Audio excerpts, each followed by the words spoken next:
Hello guys, how are you? Welcome back to Facebook Shelf, and today we are going to talk about this book 0 to 1. But before we start, I was wondering if you have read this book or if you're planning to read this book. Do let me know in the comment section below.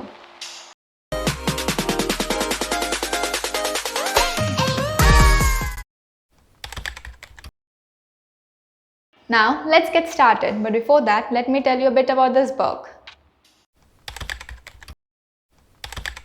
In short, this whole book 0 to 1 is about creating new things that haven't been created yet. It includes notes on startups and how to build future of new companies. This whole book stems from the course that Peter Thiel, the author, took in Stanford in 2012. Now, about the authors, this book is written by Peter Thiel along with Blake Masters. Thiel is an entrepreneur and an investor. He has co-founded PayPal and Palantir and has made first outside investment in Facebook. He has as well funded startups like SpaceX and LinkedIn. Now, considering that he has co-founded so many successful ventures and invested in so many successful startups, wouldn't it be interesting to know his view on the roadmap of success and startup? Now that we know a bit about the book and the author, let's jump into the review.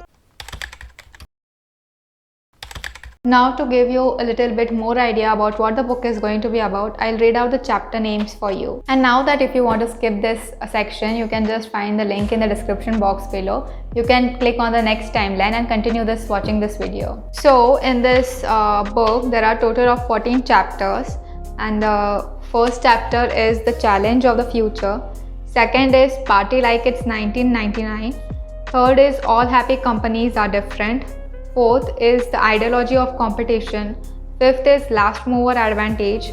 Sixth is you're not a lottery ticket. Seventh is follow the money. Eighth is secrets. Ninth is foundations. 10th is mechanics of mafia. 11th is if you build it, will they come? 12th is man and machine. 13th is seeing green. 14th and the last is founder's paradox. Now let's move on to the chapters I liked. Do hit the subscribe button and press the bell icon to always get notified whenever we upload the new bookish video. So I honestly liked all the chapters in this book and I just couldn't figure out any one which I could pick it up and tell you that why I like this chapter. So what I decided is to rather take all the 14 chapters and to tell you in one line what the chapter is going to be about. Now the first chapter, the challenges of the future, focuses on how to have a progressive future. Now moving on to the next chapter, the party like it's 1999. This chapter addresses the dot-com bubble and the lessons learned from it by other entrepreneurs. And yet it says how opposite of these principles are probably correct. And now moving on to the next chapter, all happy companies are different. Isn't this title awesome? So this chapter explains why all the successful companies are different and why all the failed companies are the same. Now moving on to the next chapter, the ideology of competition.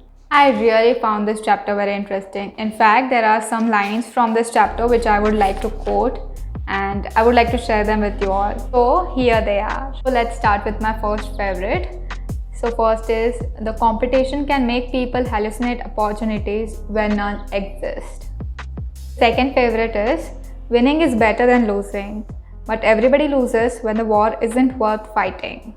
Now moving on to the third one, if you can't beat a rival, it may be better to merge. Isn't this just the amazing quote? Like wow. We have compiled all the quotes from all the chapters in an article. The link is given in the description box below. Do check them out. Now moving on to the next chapter, last mover's advantage. So this chapter is about how to use clear head to build a successful company. Now moving on to the next chapter, you're not a lottery ticket. Isn't it another amazing catchy title? So in this chapter, the author says that all the successful people who say that they are lucky are strategically humble. Isn't that true? So you might have got that what the author is trying to explain in this chapter is how to overrate the power of chance and how to underrate the power of planning. And moving on to the next chapter, follow the money. This chapter is more from the investor's point of view. It tells us about the power law and how power law becomes visible when you follow money in venture capital. Now moving on to the next chapter, secrets. This chapter is all about secrets and how to find them and what to do with them. And then moving on, next one is foundations. So all the important foundations for starting a new company is included in this chapter. This chapter is all about starting a company with right foundations. That is from choosing the right partner to ownership to everything basic. Let's get to the next chapter, the mechanics of mafia. This, the author addresses how the ideal company culture would look like. In this, he addresses everything from recruiting to assigning specific jobs. And now, let's go on to the next chapter. If you build it, will they come? This section emphasizes on the importance of selling and why it is important to sell even if you have the best product. This section also tells us how to sell without actually selling. And now let's move on to the next section, man and machine. This addresses the long-term question of man versus machine and tells us what is better, man or machine. I really liked the argument and found it to be very insightful. There are very interesting and informative points and views kept in this chapter. Next chapter is about seeing green. It emphasizes on clean technology and tells us about the clean tech bubble and issues faced by clean tech companies and why haven't they succeeded. Now moving on to the last chapter of this book, the founder's paradox. This chapter tells us that why it is more powerful, yet it is why it is very dangerous for a company to be led by a distinctive individual rather than a interchangeable manager. So overall, the content-wise, there was nothing to dislike in this book as long as you're seeing it from the point of view of startup or business or an entrepreneur. So in what ways did this book exactly help me? So this is the book I picked up when I was looking to start something new. Points and the views mentioned in this book are really very practical and they helped me a lot. This is the very book that inspired my non-fiction love. That I was not that huge fan of non-fiction, but reading this book really made me realize how valuable and important it is to read these books. It basically restarted my bookish journey, and I'm pretty sure that even after years, if I pick this book, I'm going to find the highlighted points in this book to be very valuable and very helpful.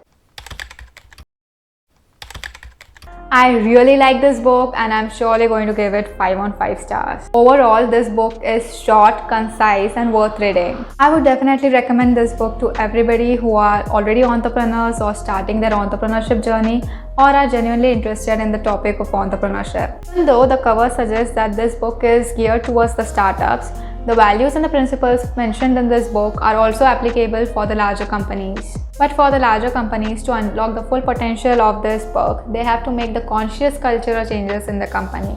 And if you have already read 0 to 1 and if you are looking to read something else, then you can surely check out Lean Startup and Rework. Also, do tell us in the comment section below if you read non-fiction books, and if you do, which is your favorite non-fiction book. And if you enjoyed this video, do hit the like button and don't forget to share it with your friends. Don't forget to hit the subscribe button and press the bell icon to always get notified whenever we upload the new bookish video. Until then, happy reading, keep smiling. Ta-da!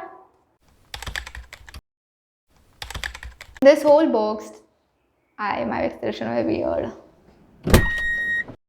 Now that